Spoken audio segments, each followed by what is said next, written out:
in just a moment, but first I'd like to ask a blessing upon our deliberations this evening. Gracious Heavenly Father, we thank you that you are the provider of so many things to us, to our community, to our commonwealth and our country. For all these things, we thank you. We ask that you would grant us wisdom and courage to do the right thing as we consider the business this evening. In your Son's name we pray. Amen. Amen. Pledge of allegiance. I pledge allegiance to the flag of the United States of America and to the republic for which it stands, one nation, under God, indivisible, with liberty and justice for all.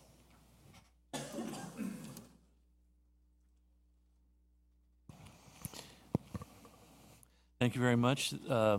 This evening, Mr. Newhouse won't be with us, but we nonetheless have a quorum with 6 members present. Announcements. I don't have any announcements. Very well. Then next agenda item is the approval of the minutes for the meeting of the 2nd December. Everyone should have had a chance to consider them. Were there any changes or corrections? Hearing of none, then entertain a motion that they be approved as submitted. So move. The motion's been made. Second. And seconded. Without delay, let's vote. A favorable vote approves the minutes. It is unanimous. They are approved. Next item on the agenda is unfinished business. I take it that we have none of those either.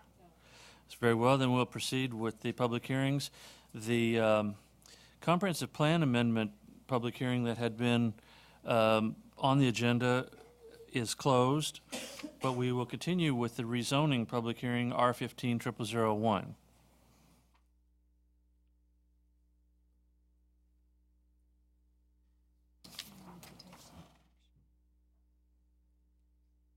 Like they're confused.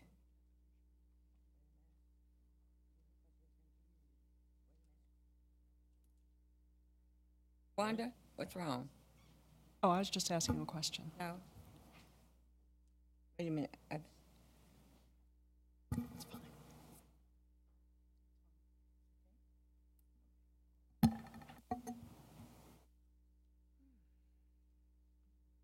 Thank you, Mr. Chairman. I'd like to start out, this is the continued public hearing. I do have a condensed presentation for you tonight. I do want to say that the applicant has not provided any changes to their application to date, and they have requested a continuance to your January 20th meeting to allow time for them to address some of the issues and concerns that were raised at the last public hearing. So I will go ahead, and like I said, this is a condensed presentation for this evening. The applicant is requesting to rezone 186 acres from rural to residential 1 cluster with proffers to allow for residential development, including 124 single-family detached units. This would create a density that exceeds the density supported with the rural land use designation. So as you know, they've requested a comprehensive plan amendment to amend the land use designation to low-density residential and also expand the primary development boundary. And both of those amendments would need to be approved to support this rezoning request as proposed. Here's an aerial of the photo with the subject property outlined in red. This property lies adjacent to the Ridgecrest subdivision, Deer Run subdivision, and Bloomsbury, as well as 312 acres to the south. It's undeveloped property. These subdivisions are larger lot subdivisions ranging in size from 1 to 10 acres. Here's the generalized development plan. The proposed development will have one point of access through the existing Ridgecrest subdivision through Rolling Ridge Drive. There is a future connection shown here to the south to the 312-acre piece. The applicant has provided over 91 acres in open space, although there is some concerns that since 45 acres of that is to be proffered to be conveyed to the county. The land conveyance is to accommodate an interconnector road that at this point is conceptual and not included in the county's thoroughfare plan. The applicant proposes to provide sewer to the property with a pump station, which is not consistent with the comprehensive plan or the county's policies to eliminate these individual pump stations over the past 18 years. This development will generate 1,171 vehicle trips during the average weekday. Even with this increased traffic, there's no expectation there'll be a degradation of the level of service of the subdivision streets or the nearby intersections. The applicant has provided proffers, but like at the last public hearing, these proffers cannot be approved as to form by the county attorney's office. There is a development in conformance with the GDP proffer, a unit cap of 124 units, a lot width of 92 feet, a minimum lot size of ½ acre, a 45-acre land conveyance to the county, a 100-foot tree preservation buffer. This staff raised concerns with this language. So there was no deed restrictions with those individual lots to preserve that buffer as individual lot owners acquire those properties. The pedestrian trail was also problematic because the applicant would need to acquire easements to construct that trail, and that could result in sort of a stop-start trail along Ridgecrest or Rolling Ridge Drive. The applicant has proffered a cash and in-kind contribution in the amount of $17,834 per unit. The in-kind contribution is for the land dedication and also to provide a looped water line with Bloomsbury. This was something that was requested by the Utilities Department. See the capital facilities impact, the population generated 377. The applicant has proffered a total of $2,033,076. There is a difference there. The board, as you know, has the 30-year policy. This project is expected to be fiscally positive and would pay for itself within 9 years. That's assuming that the county accepts that land dedication and in-kind credit. If they did not, the project would still pay for itself within 18 years. Findings: the application is not consistent with existing development. Staff cannot confirm the open space requirement's been met. The land conveyance proffer does not meet proffer guidelines. The potential interconnector road alignment is conceptual at this point. We don't know if it'll be through the subject property. Individual pump stations are maintenance and fiscal burden to the county and county ratepayers. As I just mentioned, the fiscal revenues are expected to cover the capital impacts of the development, and the tree preservation proffer and the pedestrian trail proffer are both problematic. Staff continues to recommend denial of this request. The county attorney cannot approve this proffer document as to form, and as I mentioned, the applicant has requested a continuance to the January 20th meeting. That concludes my presentation. Thank you. Did anyone on the commission have any questions? Okay, so a few minutes ago, I misspoke. When I said that the first item on the agenda was closed, I misspoke in that the public hearing portion is closed. So let's go back to the issue of the comprehensive plan amendment presentation, and then we can wrap that up and then return back to the rezoning request. Since these are so tied together, I figured it can't hurt to do it even if I did it a little bit out of order. I apologize for the confusion.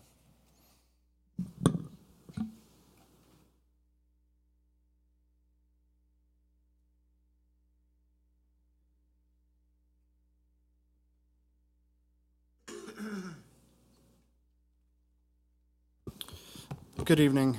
I plan on keeping this fairly brief this evening. I don't have any changes to report to you all as part of this, simply because we don't have a continued public hearing on this particular element, the comprehensive plan amendment.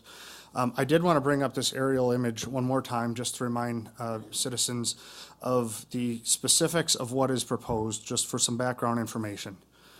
Just to reiterate from what I had stated in a previous presentation on the second, the proposal is for a comprehensive plan amendment specific to this particular parcel, 34A14. It's approximately 186 acres in size and surrounded by Deer Run subdivisions, Ridgecrest, and Bloomsbury, and then some large lot rural residential and agricultural lands to the south and then further off towards Gordon Road.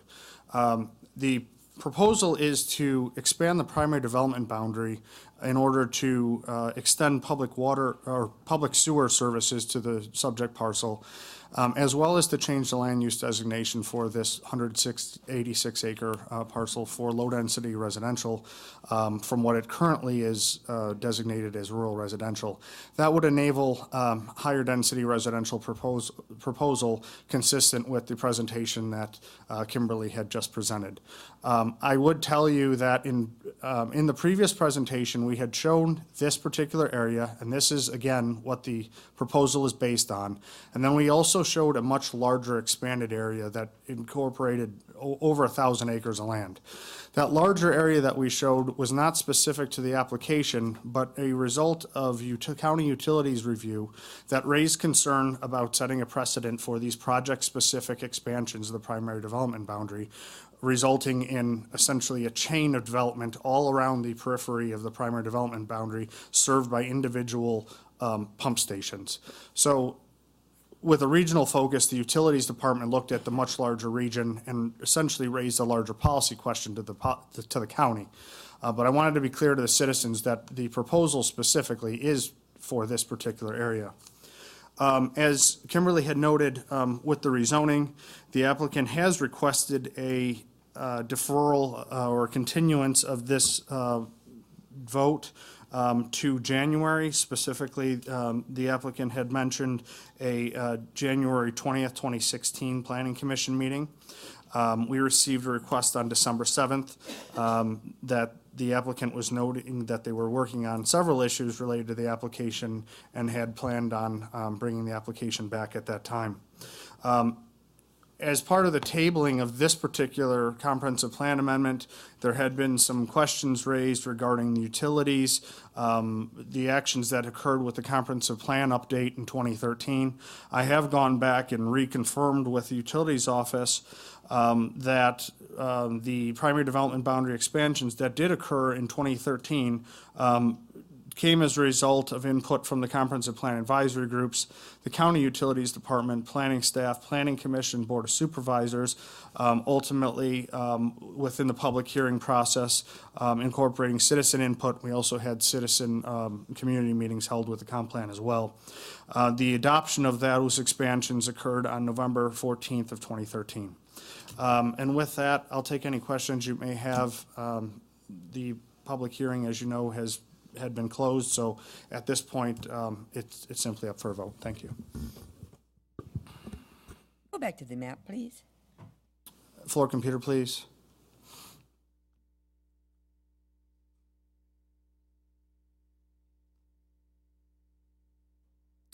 Floor computer, please. Thank you. When you were saying about the pump stations and about all this other land around this, and it would be setting a precedent if this was to happen, what did you say there? That's correct. The major concern raised by the utilities department was that our service area for public utilities and what they plan for is based on the larger primary development area. The issue here is the proposal includes a pump station to serve the project area exclusively. So Is that one project, right? That's correct. Okay, go ahead. One of the driving factors the utilities department is concerned of is if this particular project is approved for a pump station to enable higher density development, developer 2, 3, 4, 6, 8, 12 down the road can come in with similar arguments, similar proposals, and all about the primary development boundary, we could essentially see a proliferation of these single pump stations. The concern with that is that the utilities department, over many years now, at least 18 that we've talked with Brent, who was here at last meeting, and I'm not sure if he's arrived yet, was that the utilities department has been trying to consolidate all those individual pump stations, which require maintenance and periodic replacement, and there's cost associated with that, with staffing for these pump maintenance and all of this. They've been slowly closing those down and focusing on creation of regional pump stations. That's precisely why the utilities department looked at the larger area that extended all the way from Gordon to Courthouse Road and then south of Smith Station to the Nye River and beyond. From a regional perspective, they looked at that as a better means regionally speaking, of serving this instead of having this potential of these project-specific requests. The larger issue with that from a planning perspective is this area has historically been identified as rural residential and open space areas, depending on where you're located within the future land use element. We've been looking at the land area within the primary development boundary, and as per the last meeting, we've determined it hasn't built out. There are a number of projects in the pipeline or have previously been approved that haven't been built out. The Utilities Department is in the process of having to expand utility infrastructure to serve the over 3,000 acres that was recently approved in 2013 with the Comprehensive Plan Amendment as it is. And we didn't see the, and frankly, there are also considerations about the density of the proposal and all of that in relation to the existing development patterns. Oftentimes, when we look at the comprehensive plan and other development proposals, there's been discussion of buyer beware and purchasers doing their due diligence when purchasing their homes. In this situation, in the proximity to Bloomsbury and some of these other developments, if they've looked at the comprehensive plan from 2002, 2008, 2013, this area has historically been identified as rural residential. And as described, the density of approximately 1 dwelling unit per 2 acres. So we look at that and in relation to reasonable expectations that landowners may have in this area, a lack, and as I had said at the last meeting, it doesn't appear that the primary development boundary is bursting at the seams yet. There's still development to be had. We don't see this at this time being to recommend approval of this expansion. You have explained that very well. When an applicant would come in and say, okay, I would like to have this rezone, and do you explain to them exactly what you have explained to us at this time? This has been vetted with the applicant prior to the public hearing process. We've had a number of meetings with the applicant, yes. Thank you, Mr. Chairman. So I have a question. When you talk about this being setting a precedent and not wanting future areas to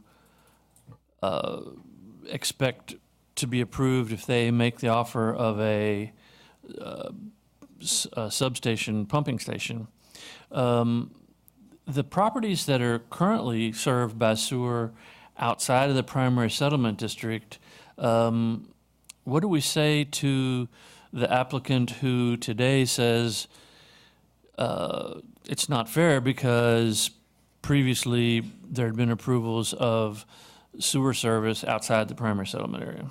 From what I understand, and unfortunately I don't know that I have utilities arrived yet, what I can tell you is that in terms of southerly developments, I believe it was it Ridgecrest? The issue here was the county utilities department has historically had a policy where if a project area is outside of the primary development area but can be gravity flowed into the existing system, they've been willing to extend those services because there's a natural gravity flow that's required. There's not additional infrastructure with a pump station required. In this instance, in my speaking with Brent, Ridgecrest is essentially the ridge. So everything flows off of that ridge back towards this way. Massaponics is specifically the essentially drainage way for it. Once you get over the ridge, though, now you're adding additional infrastructure, specifically the pump station, and at that point, now the utility department raises concerns. So the problem that we have here is we have instances where there's development that's approved due to policy because topography allows the sewage flow versus a policy that says now you have to add additional infrastructure because the topography is not working in your favor. That makes a ton of sense, and I appreciate the very simple explanation. Thank you. And it is one that I hope people become more aware of. So now we have the issue of this comp plan amendment before us. The applicant has requested that it be continued to January 20th. If it's the will of the commission to grant that, I'm ready for an motion, or if someone else has another desire, let's hear it. Mr. Chairman, do these things hinge together? Is that what I don't believe they do. I mean, I know what Tricord wants to do hinges on the fact whether we add this to the comp plan or not. But my question is, can we deal with the comp plan issue tonight, or Yes, you can. where does it go from there? Whatever our vote is, what happens with it then? Well, obviously, if you continue it, it continues to the next meeting. And if you were to not continue it, you can either vote to recommend it to the board or move it forward without a recommendation to the board. So that's where it goes. Let me ask a question. Let me ask a question to that. Okay. If we did not approve this tonight and we turned it down, and it would still go to the Board of Supervisors, am I correct? Right, we are They- only we're advisory. We don't advisory. close, we don't shut anything Regardless. down. Yeah. But, That was. To add on to that, I'm under the assumption that we write the comp plan. Is that correct? This commission writes the We comp plan. draft it, and then We the Board of draft the comp Supervisors plan. approves it. And what we draft goes to the supervisors for approval. But if we turn down something to be added to the comp plan, that still goes to the supervisors? I thought that only worked when they had an issue and sent it to us to vote on. Goes to the- No, it still goes to the supervisors. They're the ones who make the ultimate call on the comp. Right. Because we recommend, it's only a recommendation, it's not a Either way. authority to turn it down. So the question is, do you wish to continue it, or do you want to conduct a vote this evening? Mr. Chairman, I would recommend, let's give them a chance to come back with a product that we could further evaluate, both in terms of the rezoning and the comp plan amendment, since they're both tied together. Okay, So that's, we evaluate a finished product. Right now, we are evaluating a product that is not finished. The applicant is saying it is not finished. so is that a motion? That is a motion, yes. Is there a second? Just to clarify, the two are separate matters. So this is just a motion to continue the comp plan matter to January 20th. All right, there's no second. Then is there another motion? Well, I have something to say. Having been the victim of an overflowed pump station that poisoned my pond, it took several years for it to straighten itself out, and we were lucky because we're spring-fed. I don't ever want to see another pump station like this built in Spotsylvania County. So I make the motion to turn down the comp plan request. So the motion is made that the comp plan amendment request be recommended to the Board of Supervisors that it be denied. Is there a second? I second. The motion's been made and seconded. Is there additional discussion? I just want to still make it clear that this is a recommendation from the Planning Commission, but it will still go to the Board of Supervisors. I don't want to mislead anyone in the community out there that, they still have time to have community meetings and whatever, because it will still go to the Board of Supervisors, okay? Thank you. And additionally, from our last meeting, as I recall, and this may require council's clarification, that without a comp plan amendment being approved, it is still possible that this property be rezoned.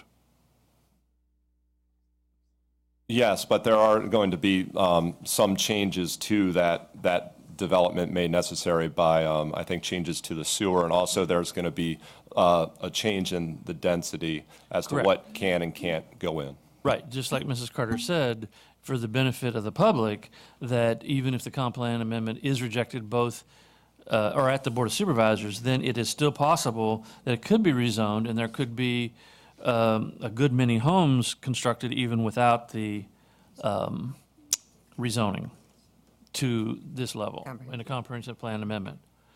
All right, the motion's been made and seconded. Is there additional questions or comments? Mr. Chairman, I have a question. I see that Mr. Elam just arrived, and I had some questions for utilities. Brent, if that's okay with the board. Yes. Certainly.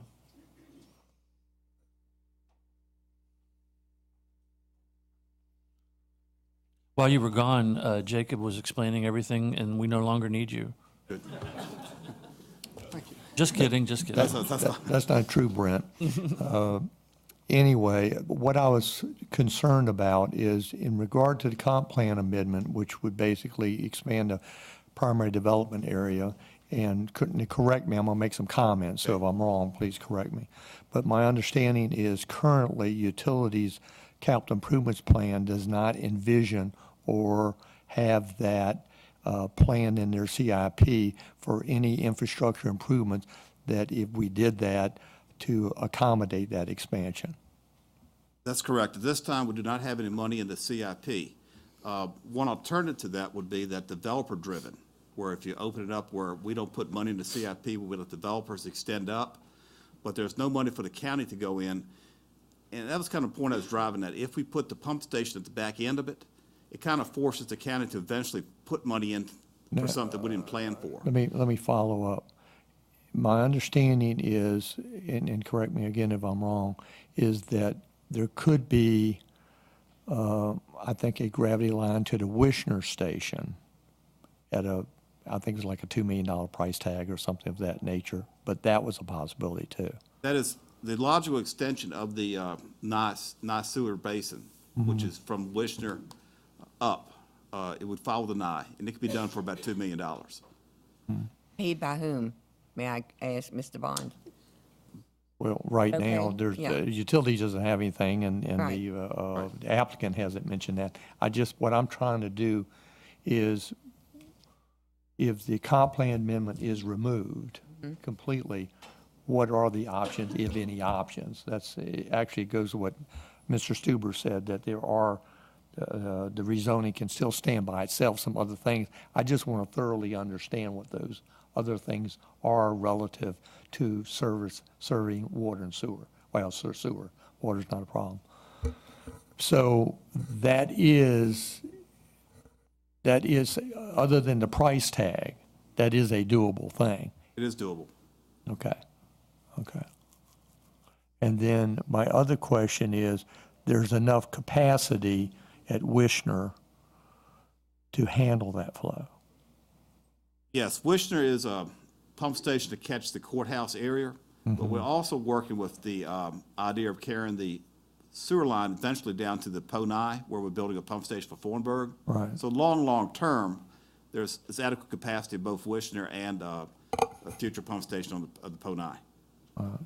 And at some point, I have the other follow-up is, because that way we're not adding an additional pump station, it takes out the comp plan amendment issue, but the issue is who pays for it, and then how's that work?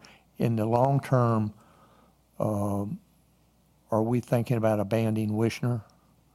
The only way to abandon Wishner is to eventually build the gravity sewer up through the Luckstone, the Luckstone Nye River project, Right. Nye Village project. And that's probably 20, 30 years out as they build. But long term, yes, we'll take the Wishner off and gravity flow down. Okay, all right. But all the stuff that we're talking about now could be independent of the comp plan amendment? It is independent of the comp plan. Yes, okay, all right. Thank you, Mr. Chair. Thank you. Any other questions? All right, the motion then is to recommend to the Board of Supervisors rejection of the comprehensive plan amendment.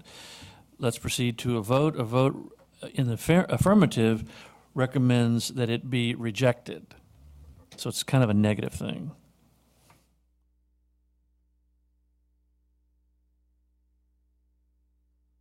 The vote is 5-1 in favor of the motion. It passes. Next item on the agenda is the rezoning R15 back to we've already had the presentation, so we can proceed with the public hearing. May I say one thing, please? Jacob, you did a good job because you knew you were confused sitting over there a while ago, and you were right. Thank you. Appreciate it, thank you. Thank you, Mr. Chairman. I had to do that. All right, so let's reopen the public hearing for the rezoning application. As in the past time, there's people who signed up will be allowed to speak first, but if you didn't sign up, you'll still have an opportunity to speak. at the conclusion of the people who made reservations, as it were.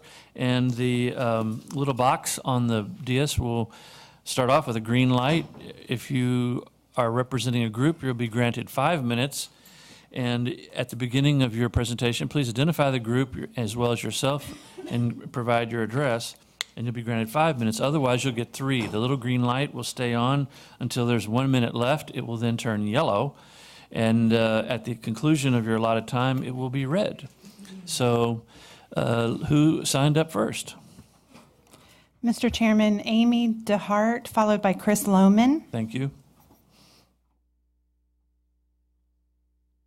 Good evening. I'm Amy Dayhart, and I live at 11405 Scott Drive in Dominion Green subdivision at the corner of Harrison and Piedmont. Just as a side note, I had a hard time getting out of my subdivision there because of traffic backup on Piedmont at the intersection from the traffic light there. It's very narrow and has a very short turn lane, so it's very hard to navigate through there.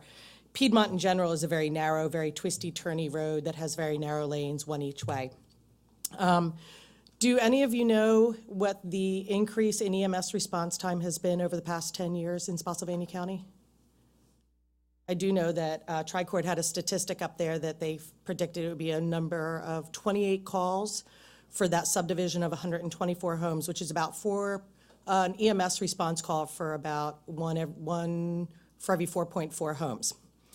That being said, I'm pretty sure that this number has increased greatly as we have expanded our population in Spotsylvania County over the past 10 years.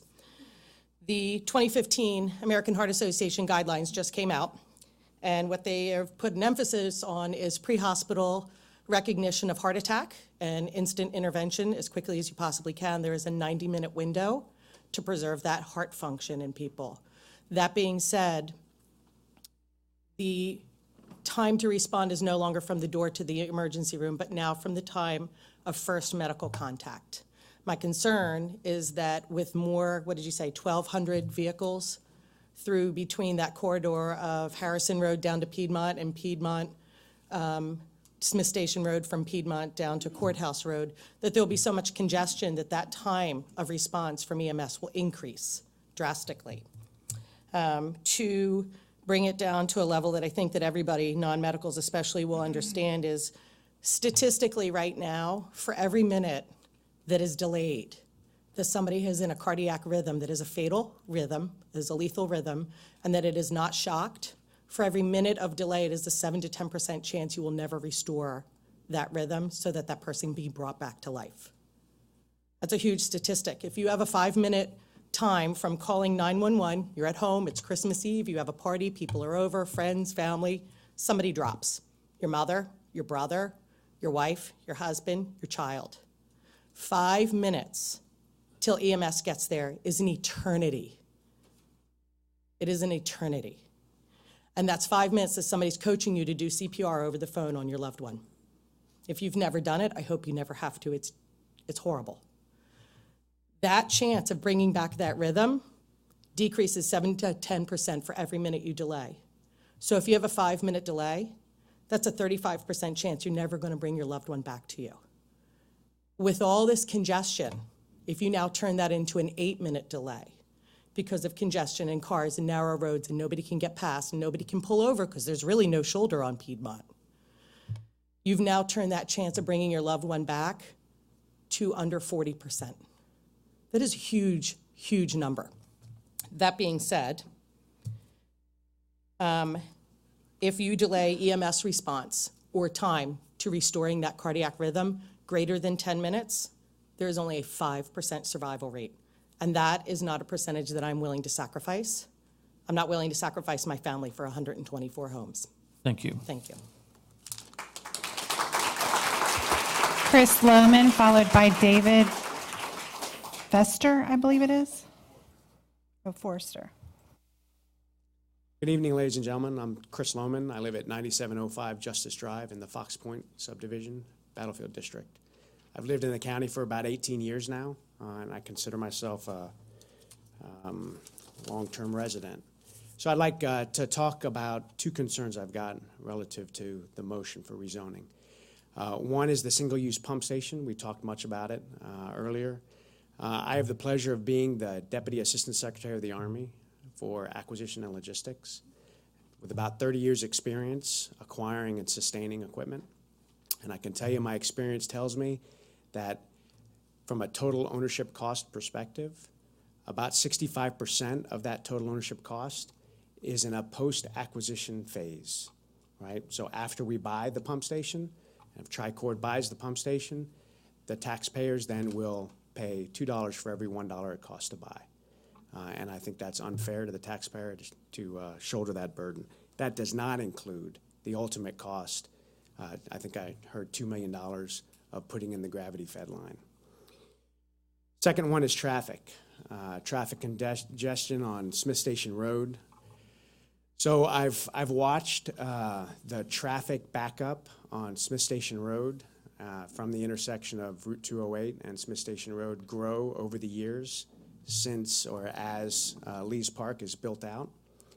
Now that traffic in the afternoon, whereas when we first moved here, there was virtually no traffic at that intersection approaching Route 208. Now, every afternoon, that traffic extends all the way to the entrance of Fox Point and beyond. Sometimes it takes me 10 or 15 minutes to get from my neighborhood into the entrance of Cortland High School, where I have a student attending. So we have about 7,500 homes or so approved but not built out. I realize that the common theme there is that it'll take 20 years to build out those 7,500 homes, but I'll tell you that 20-year mark will get here eventually. And if we keep approving these developments, soon we'll have Fairfax here in Spotsylvania County. And I, for one, do not want to be here when that occurs. So I oppose this. Thank you. David Forrester, followed by Greg Robinson. Good evening, Dave Forrester, 7101 Hillwood Court in Bloomsbury. A couple of points to address you on this evening. First, with respect to the application, as I recall last time, the application was incomplete and some significant things were amiss. Archaeological survey jumps to mind, so I'm not sure if that's going to be complete by the 20th of January either. But my bigger comments are this. I'm all for development. I'm a businessman. I mean, this is how we grow, and we need this development. We need the right development. The comprehensive plan allows for that, and it allows for that development and that growth in accordance with some guiding principles that are in that document, and they apply to the zoning action that's in front of us now. The guiding principles, paragraph B, subparagraph 2, development projects seeking increased residential density should pay for themselves. Guiding principles, paragraph B, subparagraph 3, A, new development should bear the cost of extending or improving the public infrastructure, specifically roads and sewers, water. Need to accommodate that development.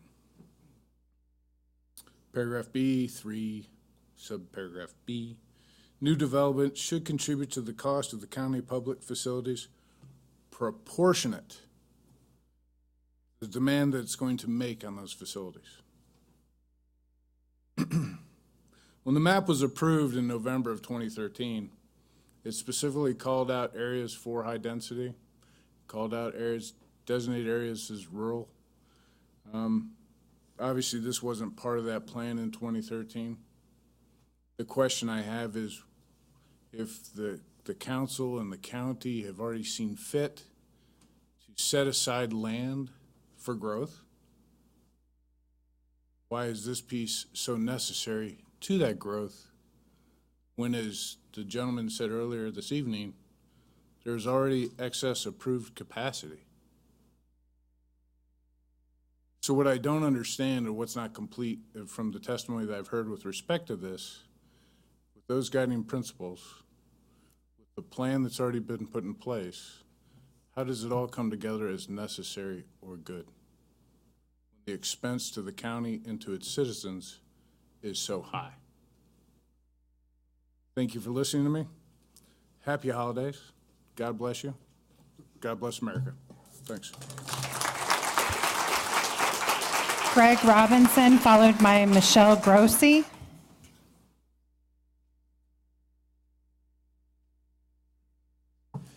Not to beat a dead horse, but I wanted to horsewhip the outlying costs for these pump stations.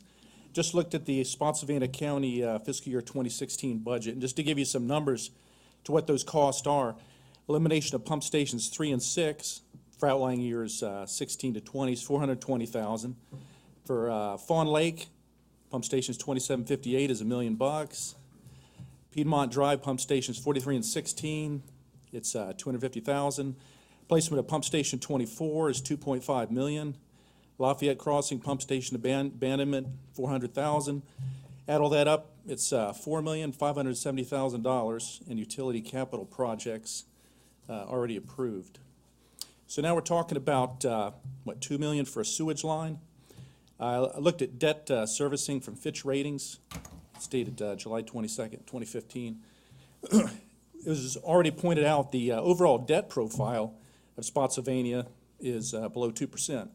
But if you look at the debt service in the individual funds, the story's a little bit different. For example, the governmental debt service is a percentage of the total governmental fund spending in fiscal year 2015. It says was sizable at approximately 14.4%.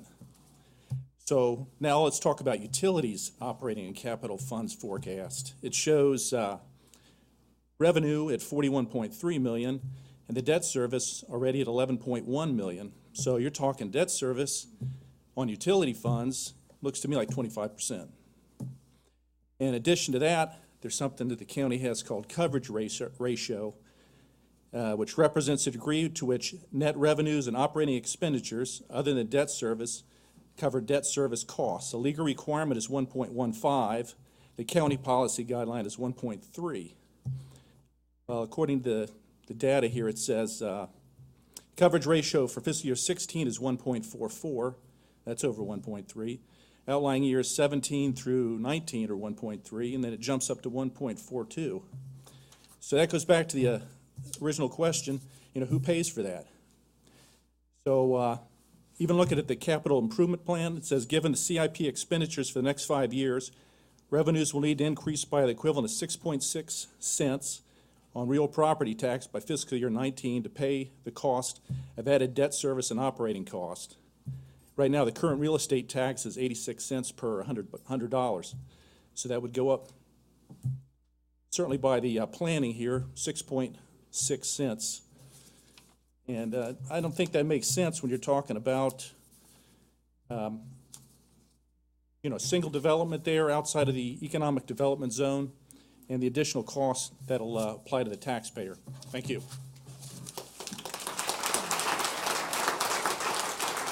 Michelle Grossi, followed by Jenna Underwood.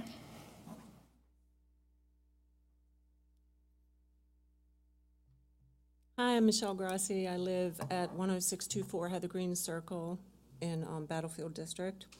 And I didn't speak last meeting, but there's been another subdivision approved on top of this one that is going to affect where I live even more so, and the people coming in to this meeting also. There's 2 cow fields behind my house, and now there's going to be 53 homes on them. But the entrance is going to be on Foster Road, which meets Smith Station Road, which took me 5 minutes to make a left turn on to get here this evening. And there's no light there, and now there's going to be an entrance into a 250-home subdivision. And with this one that they're wanting to build, that's going to put, I don't know how many more cars on that road that everybody takes a shortcut through because they don't want to wait at that light on 208 going into towards Cortland. And the other thing I want to address too is that no one's talking about schools. And I've lived here for 30 years. I raised 2 children here in Spotsylvania County. And not once in the 30 years, and now my daughter is a school teacher here in Spotsylvania County. Not once while they were at school, or now that my daughter is a school teacher, has there not been an overcrowded situation in the elementary schools. There are either trailers outside or last-minute classes having to be added because there's too many students that are going to attend, and the classrooms are always over the guidelines set forward for elementary students. And the other thing, everybody's explained it much better than I could. I'm not good with numbers, but I don't think that we should have to pay down the line for a sewer system to go in that just hasn't been in place in years, and now they want to put it back in. Thank you. I oppose this.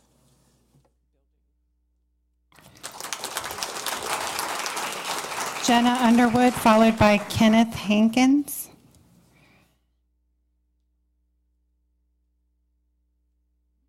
Good evening. I don't have any fancy words. My name is Jennifer Underwood. I just moved to 10400 Spotsylvania, or Rolling Ridge Drive, 1 week ago. And I just found out about this development. Nobody brought this to our attention, and the reason that my husband and I, who are both disabled veterans, bought this home was because we compromised on a location that was rural. We still wanted to live not far from the city, so we could still do things, but we wanted the quiet that this house gave us. My son is 14 years old. He still rides his bicycle every day on the road. With this development, he will not be able to ride his bicycle on the road. He won't be able to do anything on the road.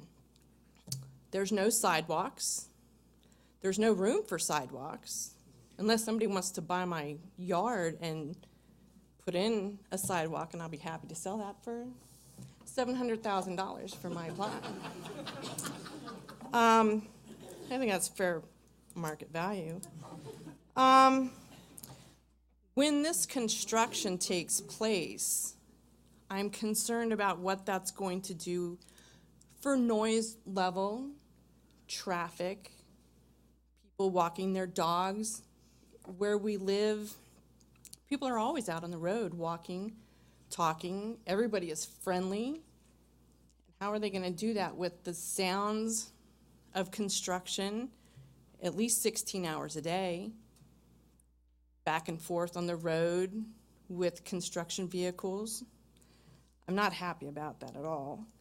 I'm concerned about my taxes going up. Not happy about that. And earlier you guys mentioned that you can just suggest to your supervisors to either approve this or deny it. I'm wondering how come there's not a supervisor here who can listen to us talk about this. I mean, are they only going to go by your recommendations, just you few people? Or are they going to listen to every single thing that we have to say that we oppose this? Because that's definitely not right. Also in this plan, the last thing is that right here, let's find it. This is my house, right here. And this plan that they're proposing gives my backyard to these people, and then these people have the backyard that I bought my house for. So I really, really hope that you can go to whoever it is that you need to go to and demand them to not pass this. Thank you.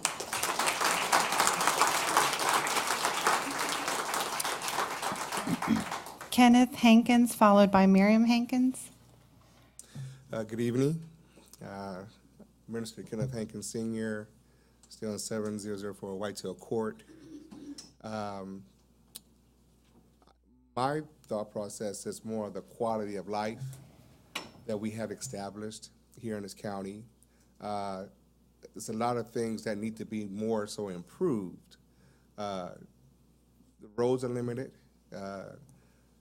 school buses really don't have enough access to really travel safely as they should. You can't, as some people have suggested earlier, you can't walk on sidewalks because there's no way to improve the walking accessibility.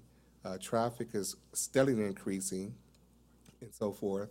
I think safety is critical in terms of response to our family. Traffic is just crazy. You get enough of that on Route 3 as you're trying to come to your home as an outlet for your, yourself and your family. So I think we understand, yes, there's plenty of land, but I think there are some areas that are more qualified to execute the plans that developers would like to pursue. But when you're this condensed, sometimes you have to really think of the quality of life, the safety, the nature of how in which we live in terms of to and from work and so forth. So maybe there are other plans that can be expounded elsewhere. But when you're in this tight configurement of space, it makes it very uncomfortable. It will have its impact 10, 15, 20 years from now. So here we are, we're trying to deal with what we have, and schools are going to be impacted, travel capacities, every business. We understand there's growth, and yes, this is a business, but I think right now there's other land that people can seek to do their further development on. I don't think it should be a cost to taxpayers. I think we're already paying enough as it is, coming up and down the roads, going north to work and so forth, and then to pay additional taxes.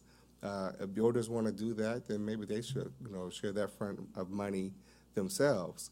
Yes, it is about a profit, but I think right now we should be more about quality of life and understanding as parents what our obligations are to our children.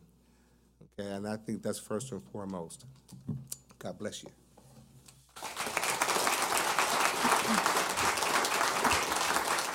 Miriam Hankins, followed by Chris Meyer. I'm Miriam Hankins. I concur with everything my husband said. We've been talking about this subdivision going in. We've moved down here for the fact that there wasn't a lot of traffic. It is a rural area to raise our children.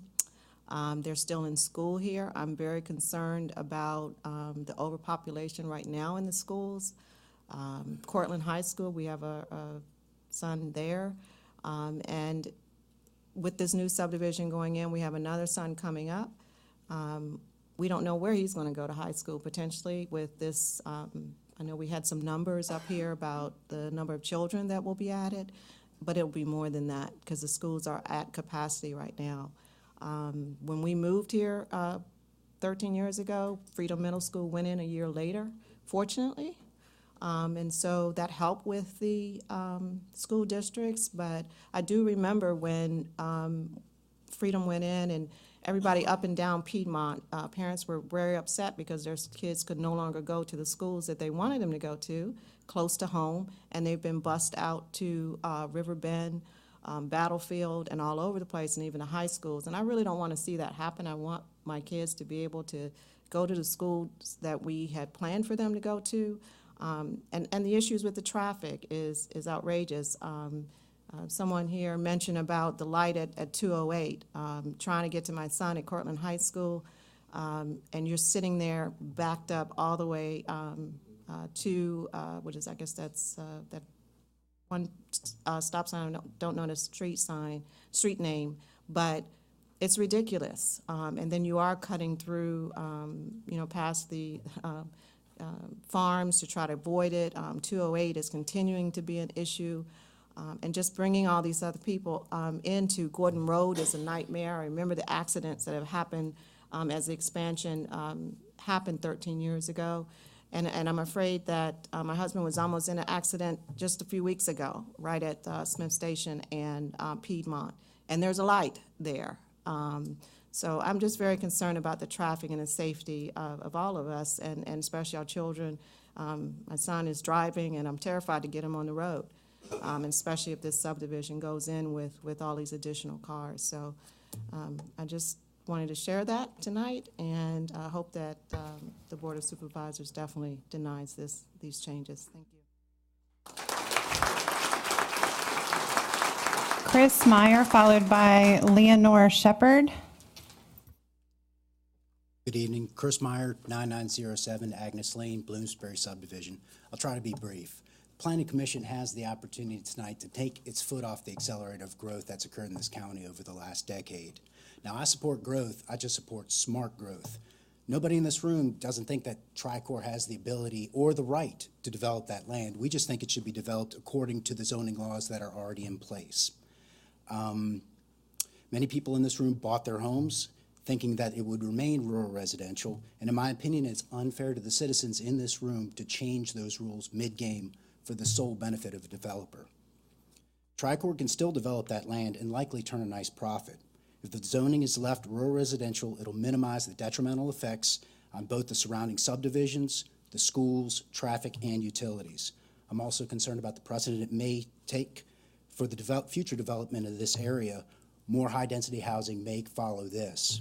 So therefore, I oppose the rezoning of Spring Grove, and ask the Planning Commission to leave it in its current zoning laws in place. Now, I've never been to a Planning Commission meeting aside from 2 weeks ago, but this is a pretty large group, and I think it's very passionate. Please listen to us. Thank you very much for your time.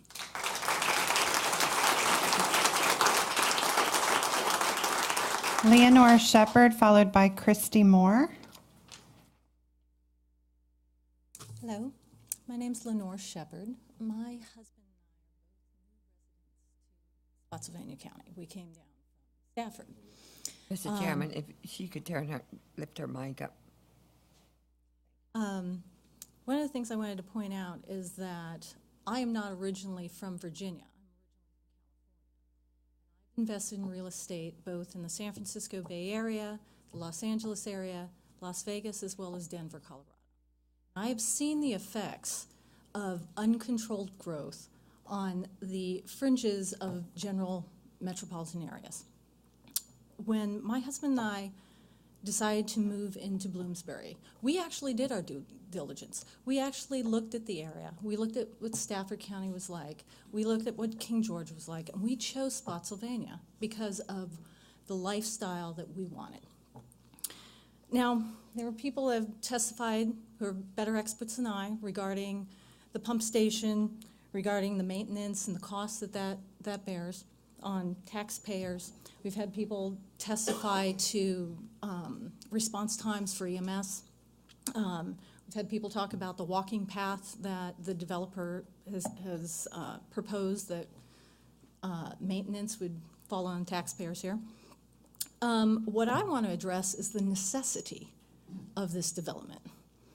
Now, at the last Planning Commission meeting, people talked about what was in that primary development area, all the available land. I believe is something close to 3,000 acres. We had someone earlier mention that there are currently about 7,000 building permits that have already been approved that haven't been built out. My question is why do we need this to be rezoned to provide more? Why more housing? Let me just point out, at the Planning Commission meeting on October 21st, Mr. Stuber actually was addressing someone who was talking about a new fire station. I believe it was fire station number 12. And you had said that you believe that the levels of service had been miscalculated.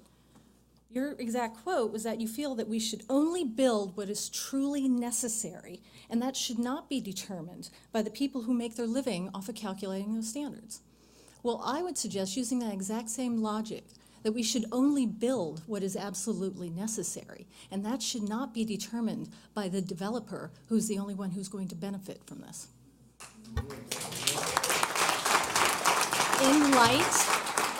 In light of the lack of necessity for this new housing development of this size and the overwhelming opposition, unlike some people, I actually read all 434 pages of the last Planning Commission meeting minutes, as well as all the attachments and the letters in opposition to this, and some of it was snoozeworthy. But I do want to tell you, in light of all of this, I urge each of you to please deny this rezoning. Thank you.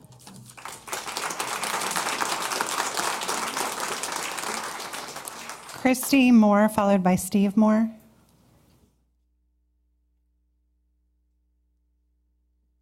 Hi, my name is Christy Moore. I live at 9700 Charlesville Drive, and I'm also a Fox Point resident. I'm also a licensed Virginia real estate agent. And development, just like a builder, we make our money off of homes being built. But at this time, I do not believe that this development is right for our county. We have foreclosures, we have short sales, and we have tons of homes for sale. There is a place for everybody to find a home at this point. Our schools are overcrowded. My child has to make a left out of Cortland High School. I don't know if any of you have tried to do that. It's very dangerous for them, and if we're going to add, I don't know, 1,200 more cars to that, it's going to be even more dangerous, and we have more children coming up. Tomorrow, I start teaching at Freedom Middle School, and I was a prior teacher, and I'm coming back, and the classes are overcrowded, and we're just going to add more to that. So I strongly oppose the building of this development. Thank you. Steve Moore, followed by Wes McLean.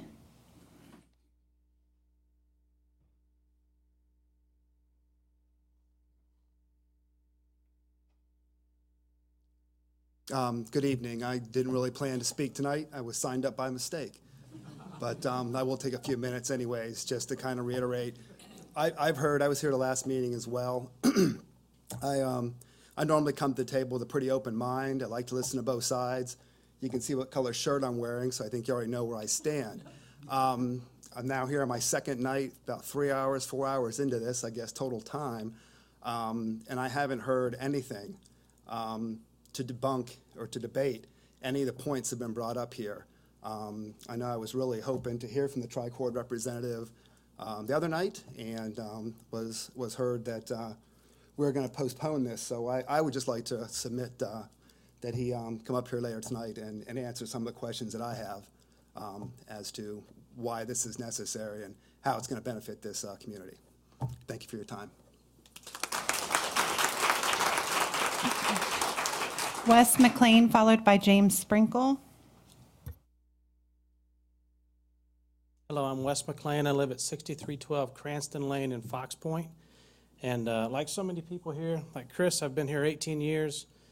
I've had 3 children go through our school systems. We moved here because it was beautiful. There were cornfields on the edge of town. We could take a left and be in the country. We could take a right and go to town. And as everyone knows, over the years that's changed quite a bit, but we're still on the edge of town. Smith Station Road is packed every day, and that includes weekends. So we have 2-lane roads that are poorly lit in this entire area, and once those become saturated like they are, it's very, very dangerous. I have a 16-year-old with a learner's permit, an 18-year-old who works at 5 Mile Fork right now. And every time I'm home and she leaves, I make sure I say, I love you, please drive safely. And when I hear that car door close at night, you know, my heart jumps because it's so dangerous. She called one night, Dad, I'm stuck on Piedmont. Something happened, the ambulances can't get through, I don't know what to do. She called work, she couldn't make it, she was trapped. So, and everybody knows this. Now, speaking of the new development, any consideration of necessity, we all know the answer. It's not necessary. There are way too many homes available right now and enough planned to last us for the next 30 years.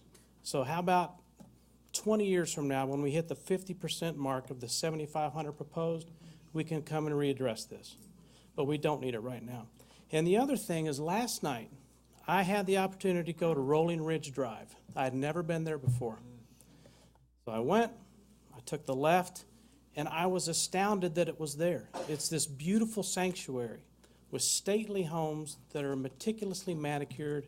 And I drove to the end, and there was a beautiful cul-de-sac, and it was so quiet and peaceful. And that's the road. So what's happening? And Tri-Court's fine. My daughter went to preschool with their child, so no problems there. But you have a bad piece of land, you're trying to jam a bunch of houses in a bowl, and you have no way to get to it because the real entrance would be off 208, but that's not available. So the alternative is to destroy someone's neighborhood. And those homes are incredibly beautiful, and it'll destroy the neighborhood. Can you imagine living at the end of a cul-de-sac where every day only you pass your own house, and suddenly you have as many as 1,000 cars going back and forth in a day? It would be terrible. It will ruin that neighborhood for something that's absolutely unnecessary and will negatively impact this entire area. So I vehemently oppose this project, and I hope that you do too. Thank you.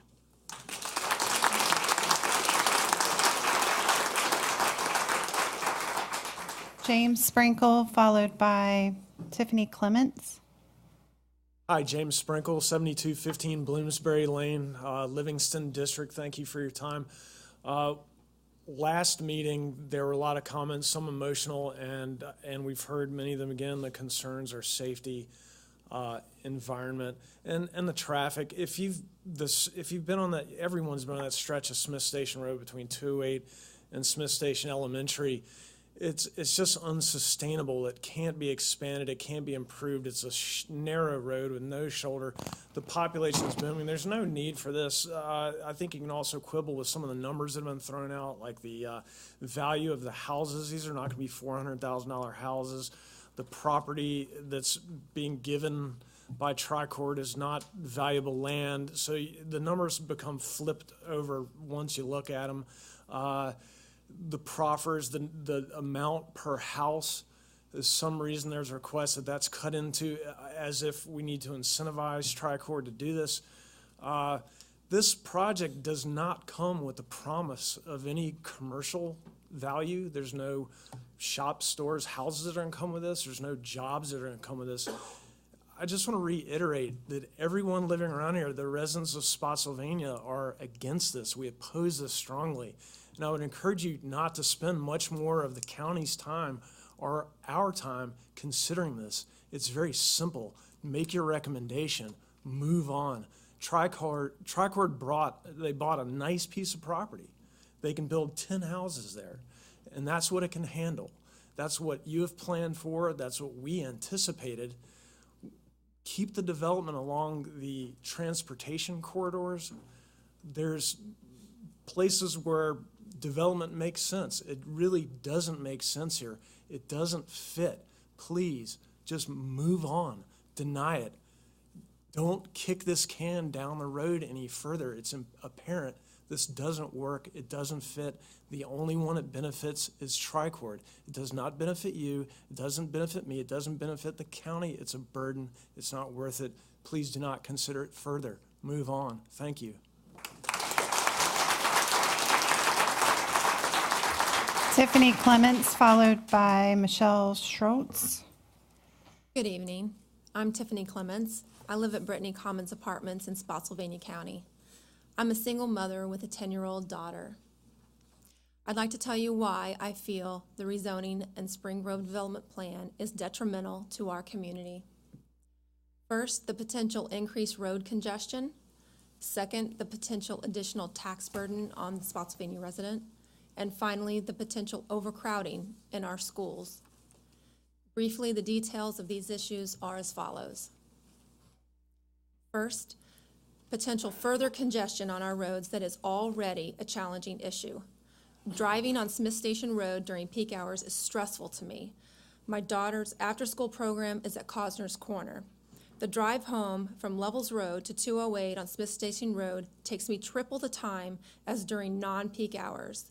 With the addition of Spring Grove, our delay will only increase. Second, the potential tax burden on the Spotsylvania residents is concerning to me. The sewer provided to RU homes is a septic-based system. The cluster housing Tricord intends on building requires single-use pump stations, a cost burden that would only be carried by the taxpayer. The county has worked for the last 18 years to eliminate the pump stations due to inefficiencies, cost, and maintenance issues.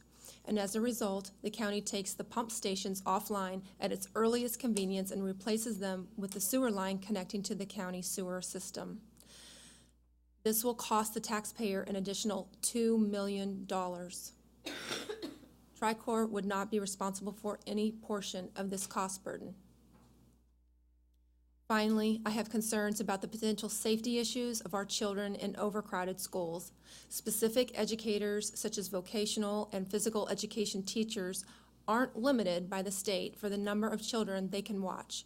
There could be as many as 45 children in the gym per physical education teacher at one time. I don't feel it's possible to effectively teach that many children and ensure their safety. In conclusion, I feel that these points, among others, support the denial of the rezoning and Spring Grove development plan, regardless if the resident's dwelling is adjacent to the proposed property. I choose to live in Spotsylvania, and I'd like to stay here.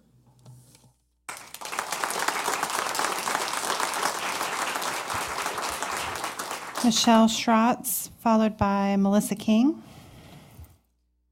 Hello, I'm Michelle Schrotz, and I live at 6832 Silverbrook Drive in the Ridgecrest Development, Livingston District.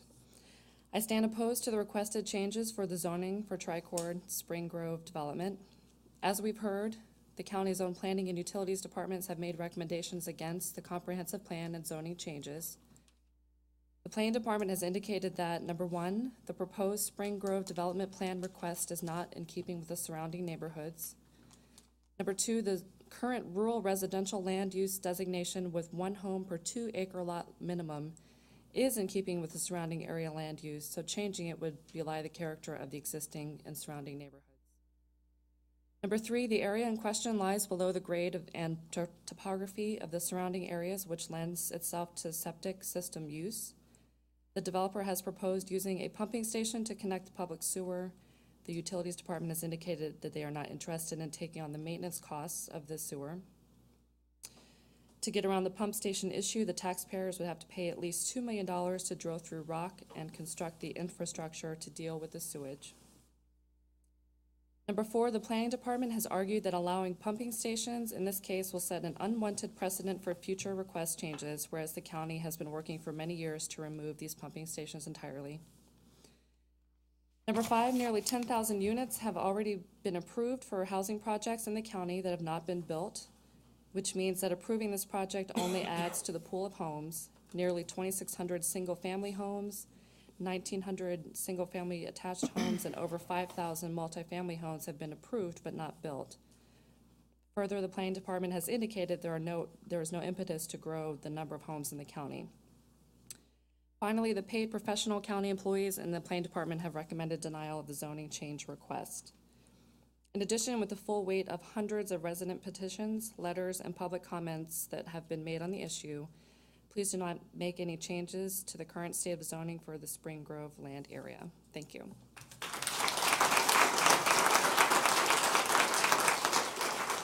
Melissa King, followed by Melissa Kozloff. Hello, I'm Melissa King, 7108 Monument Court in the Bloomsbury subdivision. I won't take much of your time. I'll just belabor the same points that have been reiterated over and over and over again. I think we're going on hour number 5 at this point in time.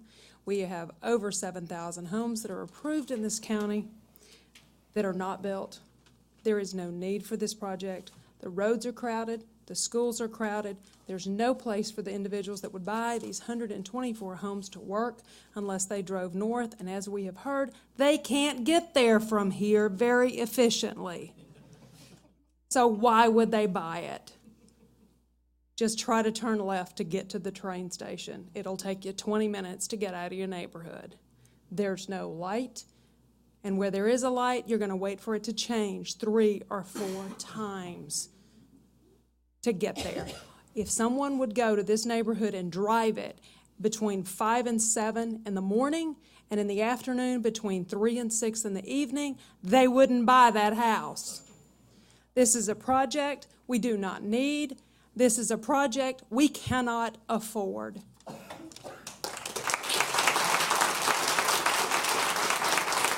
Melissa Kozloff, followed by Christopher, I think it says Hernandez.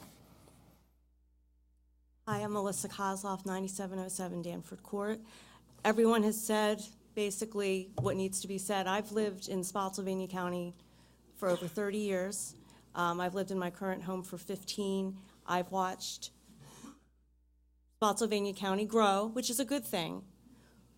But when you're going to grow an area that is not meant to be grown, it is detrimental to everybody. So I agree with what everybody has said. Thank you very much.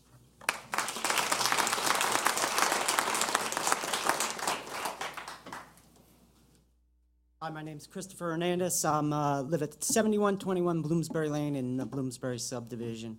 I don't want to take too much of your time. We've beat a dead horse. Traffic's terrible. Schools are filled. The sewer issues, everything else. The one thing I would like to add, Tricord, I'm all for making money. Tricord knew what they were getting when they bought this. Now they want to rezone it. They want to make more money. If they wanted to build a lot of houses on small properties, they should have bought a parcel that supported that. That's all I have to say. Paul Metzger, followed by Dr. William Reese.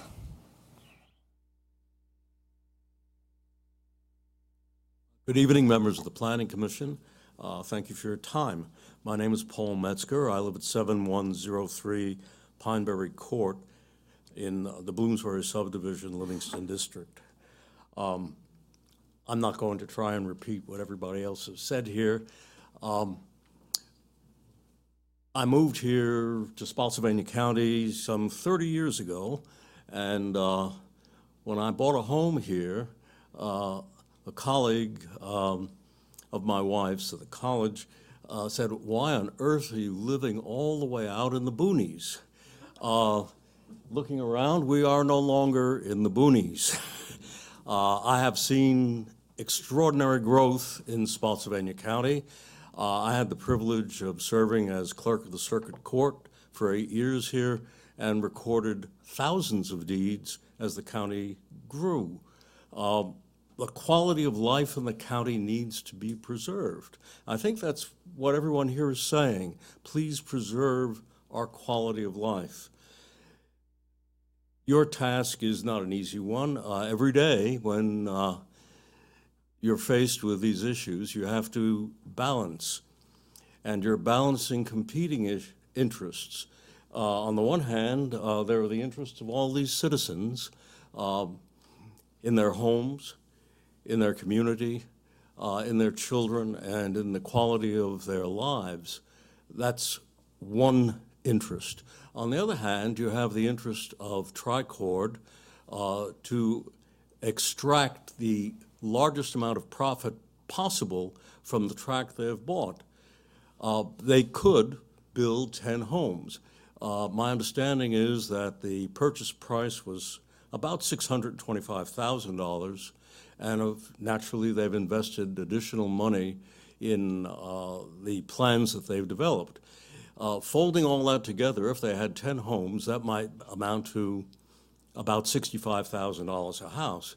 If they built houses that were $465,000 apiece on large lots, they could recover, I would imagine, a considerable amount of profit. So what you're really looking at here is an effort by a corporation to extract even more profit than they are legally now entitled to, as against the interests of hundreds and hundreds of citizens of Spotsylvania County. I think this is a fairly easy call. I ask you to make it in favor of your fellow citizens. Thank you very much.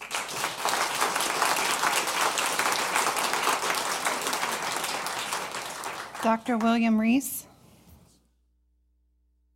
I'm Dr. William Reese. I'm a Spotsylvania County resident for over 20 years. I've been happy to live in the county and serve as a physician in the county in the capacity of the Director of the Emergency Department at Mary Washington Hospital, as Operational Medical Director over Spotsylvania County and the surrounding counties, as an expert in emergency medical systems, and currently as the Occupational Director for Spotsylvania County over all its employees. This is my county. I love this place, and I would like to live here for the rest of my life. Now, I'm here in official capacity. I'm not going to quote figures. I'm going to simply make the argument beyond what's already been made about the burden to the county, finances, the stress it's created, the destruction of property values. I'm here to talk a little bit more about safety, because this, in order to have a county prosper and grow and be better with development, the development has to fit into the plan of the county. Otherwise, it overwhelms the infrastructure. The infrastructure in this county has already been overwhelmed, and we should be spending more time improving the infrastructure and less time thinking about squeezing in developments like this. I can tell you, as an expert, and from a point of view of safety, squeezing a development like this into a county, overwhelming all the resources we've talked about, the stress in the schools, the traffic, the road rage, the decreased response times, quality of living, this is not good for our county, and it's not safe for our county. Thank you. That's all. That's the last of the people who had reservations. Did anyone else wish to address? Please do come forward.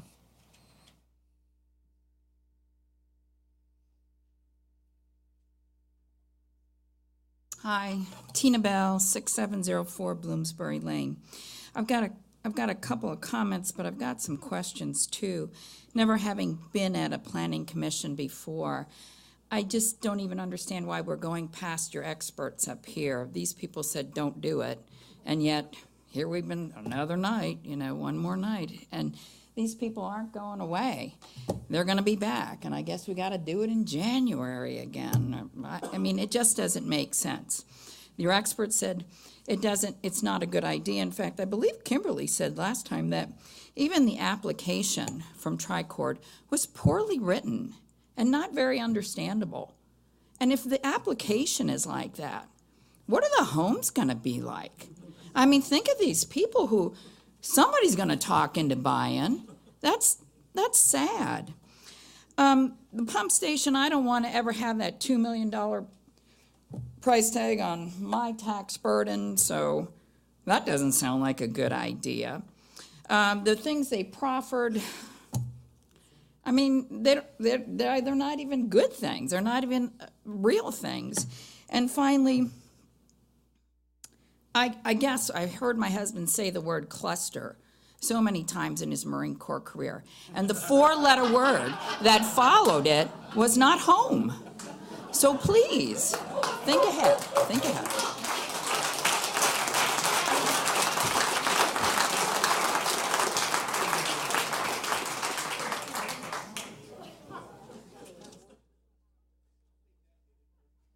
Mr. Chairman, members of the board, thank you for the opportunity to speak this evening. My name is Duke Storen. I live at 6005 North Cranston Lane in the Fox Point neighborhood. I'd like to begin today by thanking you for your leadership in putting forth a really good comprehensive plan that was thoughtful, well-designed. I'd like to thank you for the leadership that you showed tonight by voting against the plan amendment that was proposed, or your recommendation for the Board of Supervisors to vote against that. I'd like to urge you to show continued leadership in voting against the proposed rezoning for the reasons that we've heard about tonight and in previous meetings. I have a PhD in urban planning, and know the power and utility of good comprehensive plans. I also know the danger when one deviates from those plans and changes like the proposed zoning change. It erodes the integrity of the plan. It leads to the safety concerns that we heard from the doctor. It can be costly. We've heard the burdens that it can place on the infrastructure, schools, sewer, roads, quality of life. And so I urge you to stick with your plan, to stick with your leadership, and to show the county that you know how to make the right decisions for the best interest of its citizens. Thank you very much.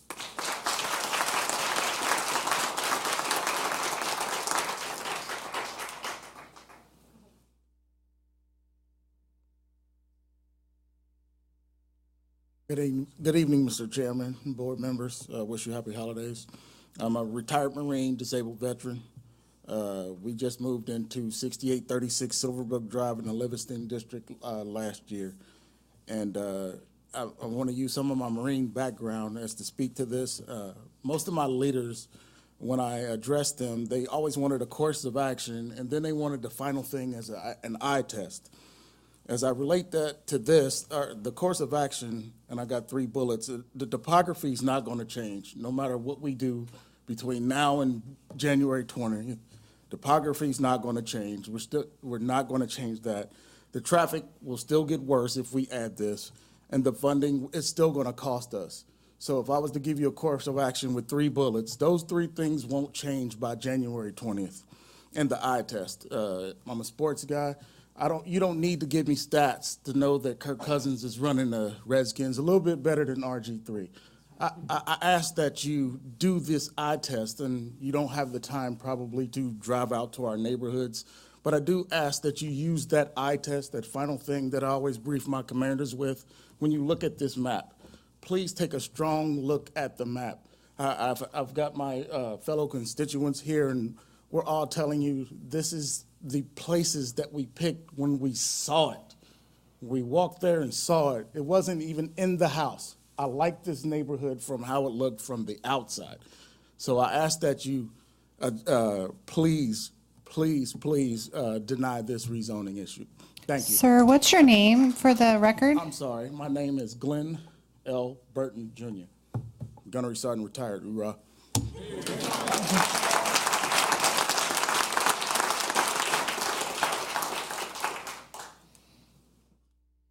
Good evening. My name is Kim Southern. I live at 9701 Pamela Court in Bloomsbury. I spoke 2 weeks ago, and I had laryngitis, so unfortunately for you, my voice is back. I spoke from a personal aspect last time, and tonight I just want to sort of reiterate what I said. My husband and I moved here 10 years ago. My husband works in the Navy Yard in D.C. I'm a professor for Northern Virginia Community College. It would have behooved us to stay in Northern Virginia. However, we moved 60 miles south of both of our jobs for a larger house on a larger plot of land in a semi-rural area, both of us thinking that it would be worth it. We planned on living here for a long, long time. We left Northern Virginia for the same reasons everybody else I know down here left Northern Virginia. Everybody I know that in Spotsylvania County that I talked to, 9 out of 10 people, why'd you come to Spotsylvania? Larger house, more land for the money, semi-rural area, less traffic, blah, blah, blah. We've all heard it several times tonight. I'm a professor of art history, so math and statistics don't mean a thing to me. Not good with numbers at all, but I can tell you that the quality of life here is why we moved here. It's the appeal and allure, 2 words I used before, of Spotsylvania County. Please retain it by not passing a rezoning on this land. Thank you.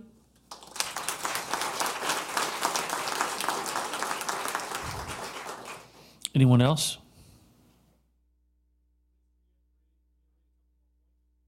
We've got another gentleman coming up.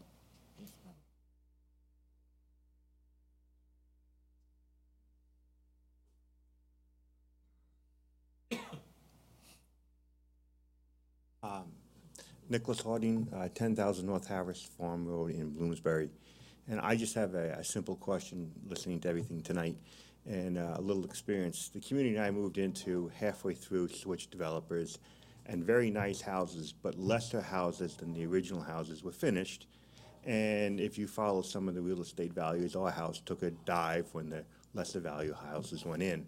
So my question is, why are we going to put in these cluster houses of lesser value, which is obviously going to affect all of the value of the neighboring communities, in essence, taking money away from the people who paid here under the development laws that were previously in place and give it to a commercial business who wants to change those laws? Why do they have the right to change the laws to their profit and take it away from us?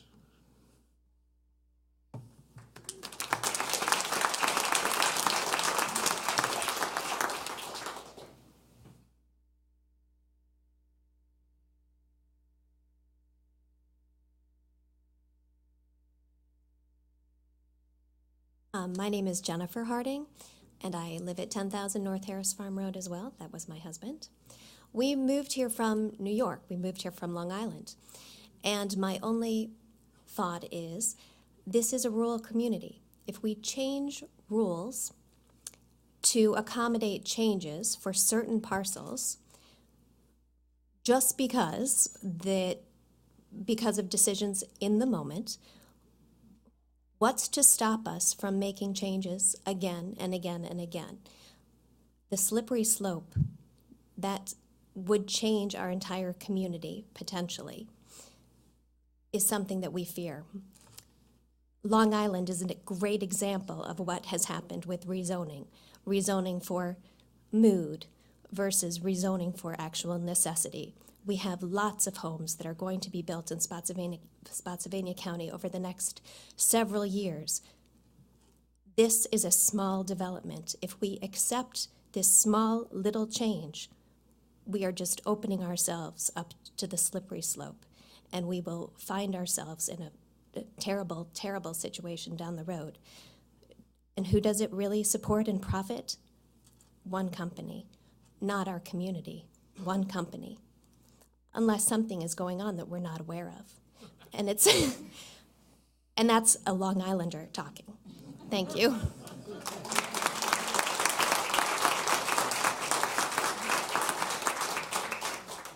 Anyone else? All right, then we will close. No, you already. I did. Yeah. Yeah, sorry. So anyone else? Last chance? Then we'll close the public hearing and we'll allow the applicant if Mr. Stuber, if, just to remind you, if you close the public hearing, that'll prevent the applicant from amending its proffer statement to comply with the requirements. I just wanted to remind you of that before closing. Public hearing's not closed. Did the applicant wish to make any comments this evening?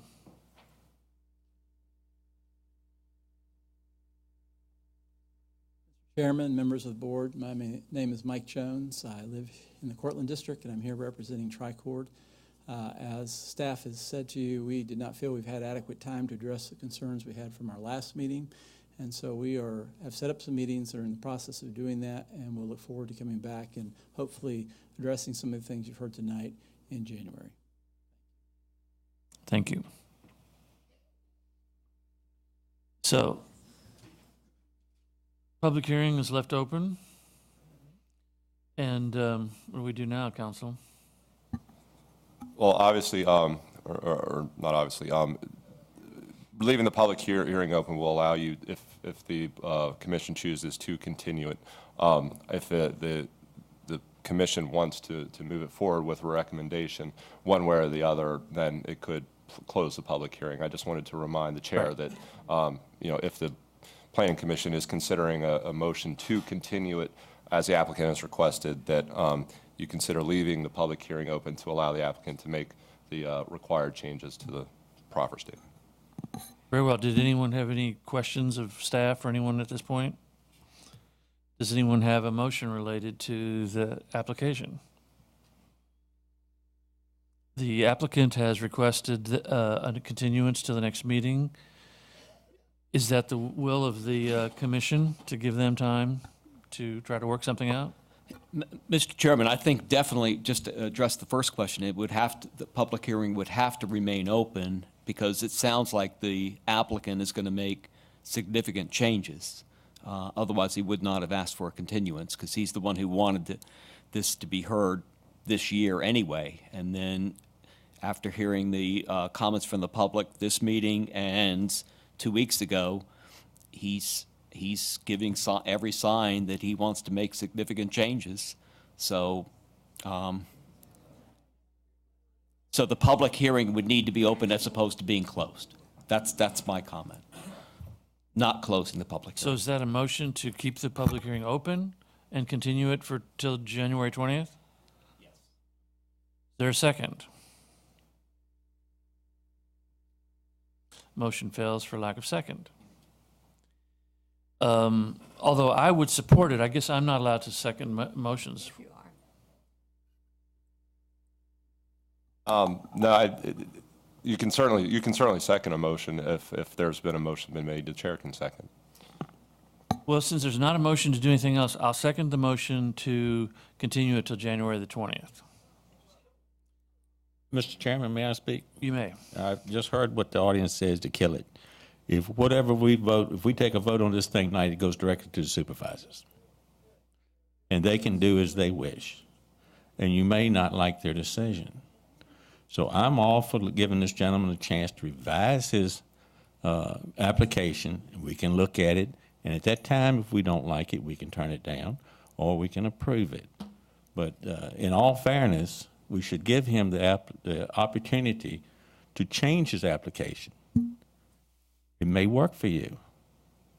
Thank you. I have, okay.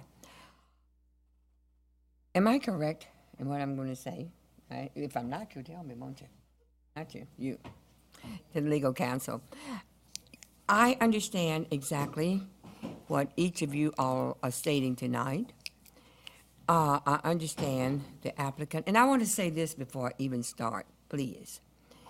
There's been some remarks stated about you didn't know what kind of homes that the applicant would build. And I understand where you all are coming from, because I live where there used to be woods everywhere, but it's not there anymore. But I want to say this. I invite each of you to visit the homes that Tricord has built. They don't do sloppy work. I'm sorry to have to. I'm not saying that to be derogatory to anyone. I'm saying that to be fair to the applicant on that part of it. But I understand your part. Bloomsbury, my dear friend Agnes McGee, I helped take care of her. And I know Bloomsbury very well. And I know what it means to you. And, you know, I stated before that I served on the Board of Supervisors for 15 years. And I did hear many concerns about so many people. You know, don't overbill. But I want to say to each of you, I welcome each of you all here. I really do. You are a part of our county now. I thank you for coming out and speaking tonight. But we have to realize, okay, so the applicant has stated that he would like a continuance, that the company would like a continuance. And it might be, as Mr. Stuber or either Mr. Thompson stated a few minutes ago, it might be to your benefit. Because if they would come back, if they happen to come back and they say, okay, we just want to build 2 more homes than what's allowed there. Okay, would I look at that? I don't know that for sure. But there might be a possibility. I don't know that. And I do hope that if we continue this, that the applicant would certainly still meet with you all and listen. But we all have to remember that we would all be there, not for derogatory statements, but statements of your concern in a very mannerly fashion. And that's what we really have to consider. And pump stations, when I was on the board, I know what pump stations are. They're terrible. And I don't know, I think the gentleman back there was adding up all of the figures that were there. And you're exactly right. It's very expensive. And that's why the county is not, you know, they don't like to be in the pump station business. And I can understand that. But I like to be fair to you all, and I like to also be fair to the applicant. So with that, I will probably continue tonight. Any other comments? Seeing none, then the motion is to continue to January the 20th, consideration of the application. And we can proceed to vote. A vote yes.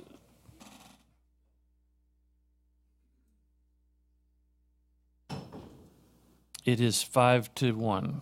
Thank you. So everyone will come back on January the 20th, and we'll continue it again. Next item on the agenda is an amendment to the Chapter 23, the zoning ordinance. We'll hear about this.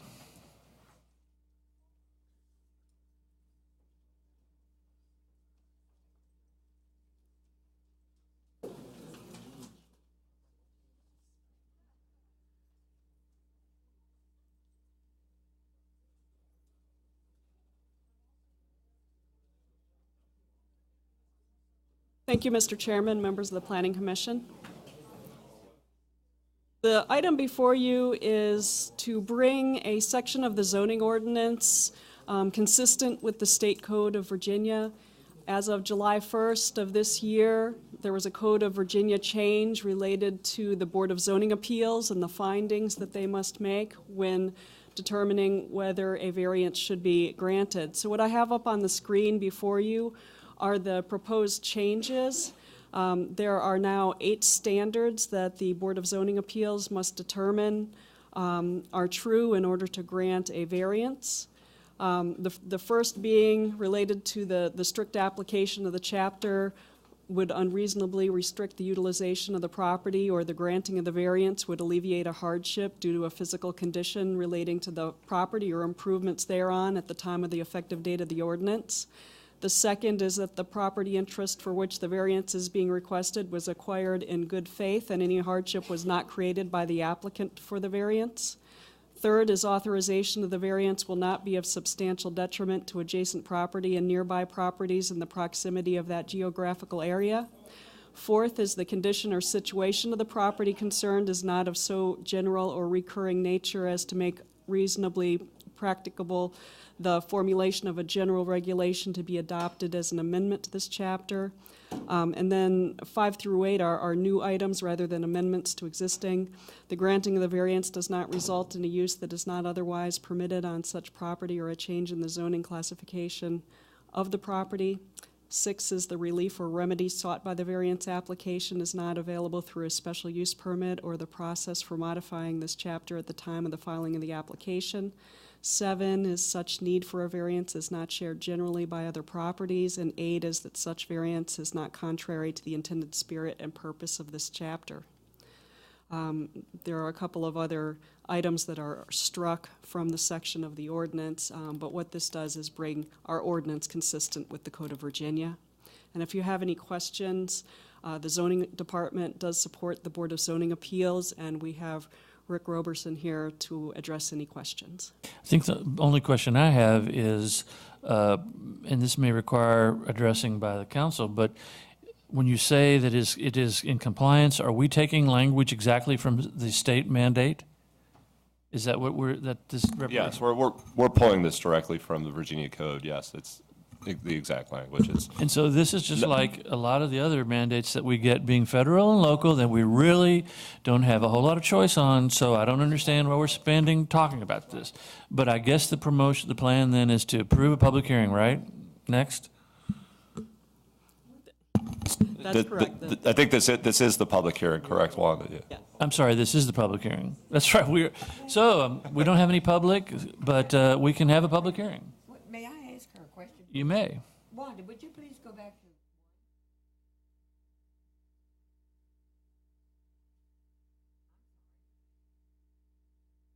Floor computer.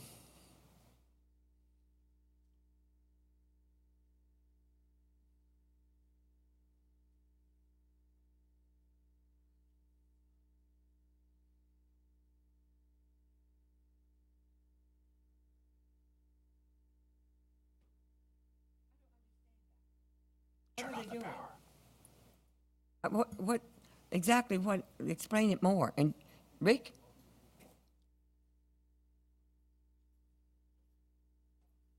Thank you, Ms. Carter. I think what that is addressing right there, they've made it easier, I think, the way you read this. It says right that the Board of Zoning Appeals shall authorize a variance for the term of this chapter only when the evidence presents the applicant demonstrates the following. As you can see, they cut all the hoopla out of it right there and went right straight to the core that the strict application of the chapter would unreasonably, and that's the key, unreasonably restrict the utilization of the property for granting the variance, would alternatively alleviate a hardship. I'm trying to use my good eye here, so help me with this. Would unreasonably restrict the utilization of the property of the granting of the variance would alleviate a hardship due to a physical condition relating to the property or improvements thereon at the time of the effective date of this ordinance. And in essence, what it says, where it used to say, it says, it strikes the undue hardship part and puts an unreasonable restriction. So I think that makes it easier for the Board of Zoning Appeals to digest and wrap their head around it, because undue hardship is a hard definition. Unreasonable use of the property is easier to explain. So therefore, I think they made it easier for the applicant to get a variance with strict application of the ordinance. Yeah, because, I mean, we have so many veterans, we have senior citizens, we have these people. Absolutely correct. Yes, that we're ma'am. trying to really, improve their life at this time, you Right. know? And we have some built-in I just don't want to make it harder, but, and you got shall, as Mr. Stuber was pointing out to me too, instead of may. Mm-hmm. And so that's good, just so that we're helping these people more. Absolutely. Because I know how the state will We do have some sometimes if they underlining don't. zoning ordinances under the accessory sections that allow some encroachments for these very same reasons that you mentioned. You know, you have veterans come in, they need handicap ramps. You know, by putting those ramps out there, does that encroach into a That's side right. setback? Currently, the ordinance addresses most of those issues, but we do get the rare one that comes up that falls outside of the parameter there. And by creating this standard right here, I think it makes it easier for those variance requests. That's my read on this. Okay, you've answered my question to that point, because, I mean, even there are people and citizens are handicapped and that they would like to have a little sun porch, Absolutely. you know, which, because they can't go out like they should. And I just want those people to be more comfortable and that we don't put more of a Burden strict, on the a people. burden on them. Yes, So ma'am. that's okay. Thank you. So then we'll proceed with the public hearing. The rules for the public hearing, do I need to read them if there's no public? Okay, so then the public hearing is closed, and the chair will entertain a motion to pass this along to the Board of Supervisors. So moved. Second. Motion's been made and seconded. Seeing no other comments, proceed to a vote.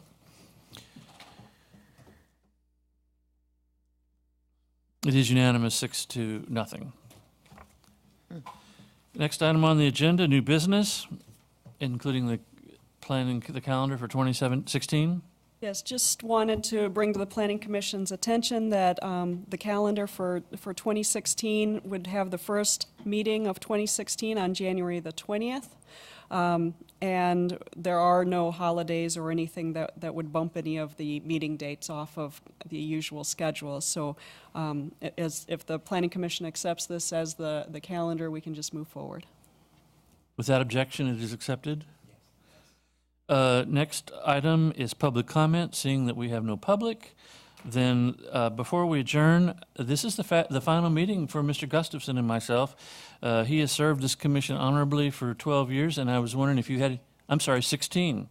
He wants credit for every one of those years. Oh, boy, I don't And blame he him. deserves it.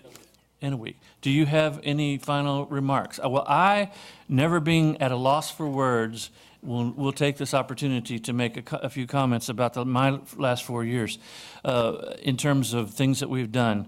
It has been an honor to serve our community for the past 4 years, and I appreciate the support that I've received from my fellow commissioners. We've done a lot of great things over the past 4 years that I'm very excited about, and not the least of which was one of our first issues was the adoption of the mixed-use ordinance. That was something that we inherited from the Planning Commission before us, and oh my goodness, it was fairly complicated, but we tackled it, and now I guess the ordinance is fewer than 100 pages, and it's being used regularly across the county to develop mixed-use properties where people can live and work in the same communities, including right here. We also approved something that was fairly controversial, but we worked with an applicant to bring a new employer to our county in the Dominion Raceway, something that will put Spotsylvania County on the map.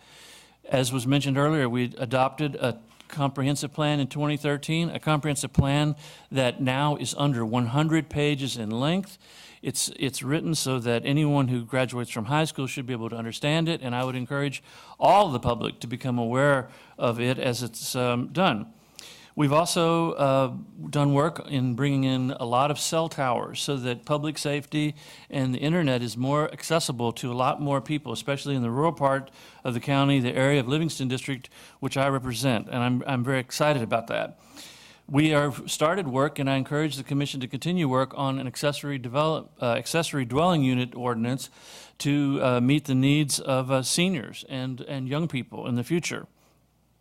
And last but not least, as we've been told many, many times over the past 4 years, we have rezoned a great many properties, and that is something that I do not apologize for.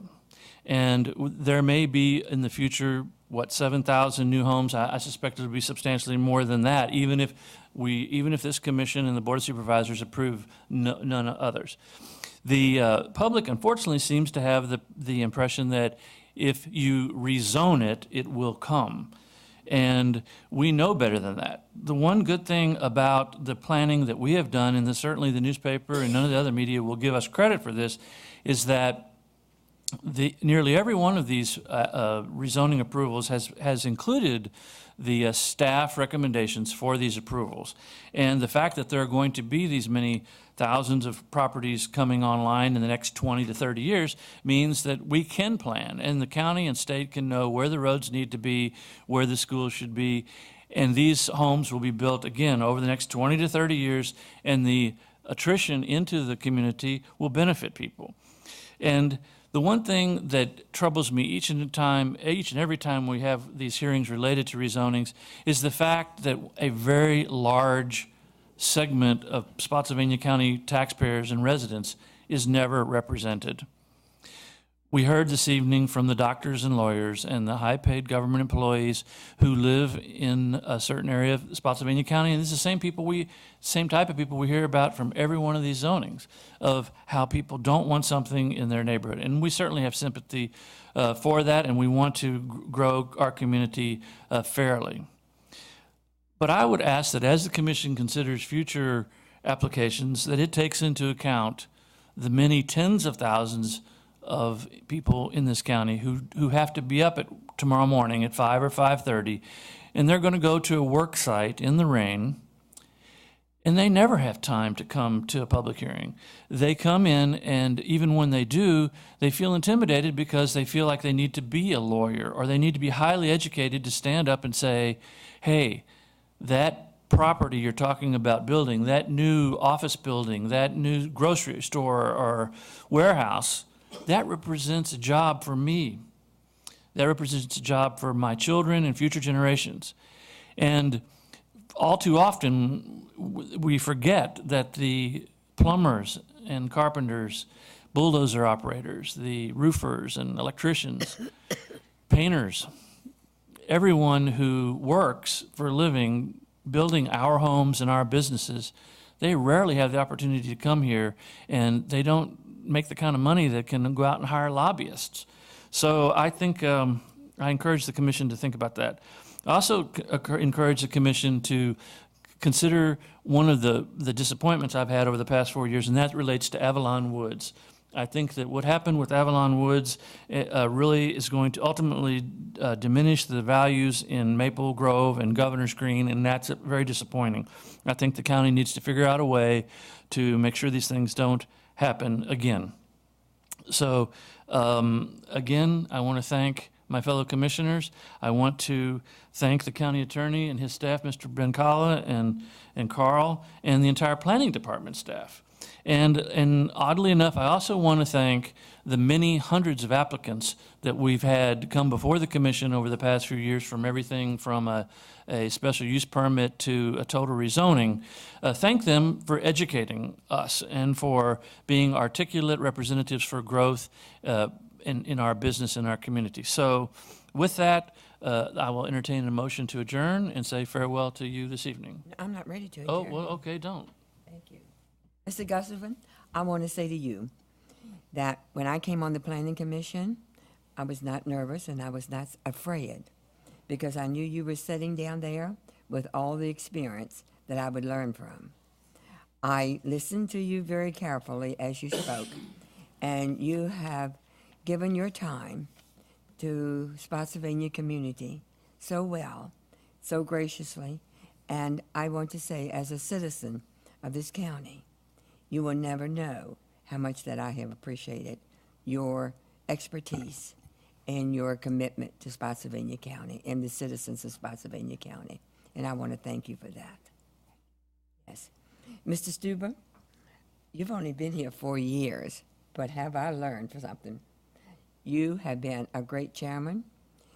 You have been fair to all the citizens and to the applicants, and I really appreciate that. I have had many compliments from the public on your chairmanship, and that's why the board has put you in that chair every time. And we do thank you. Now, that just because that both of you will not be here sitting up here, I'd like to see you sitting down there. And you know it's always a public hearing. And believe me, I know that you still do your homework, and I would welcome that you would come and speak to us. Help us, please. We need you too, and we need you. And thank you so much from the bottom of my heart for what that you've done for this county. Yeah, I have a few words, Dave. Mr. Suber, I thank you. I think I've sat on this commission with you for 2 years, and it's been a pleasure. It's been an honor, and thank you for being the chairman. But my good friend, John, is going to be missed. 16 years is a long time, and he has been a true leader. And I've been on the commission, I think, a total of 8 years, and he has helped me drastically. He has been by my side, and I'm sorry you're leaving, and we're going to miss you.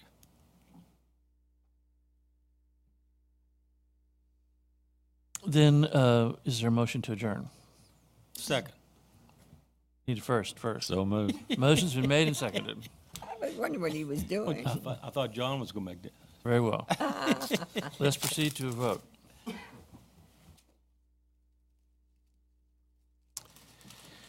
It is unanimous, meeting adjourned. Farewell.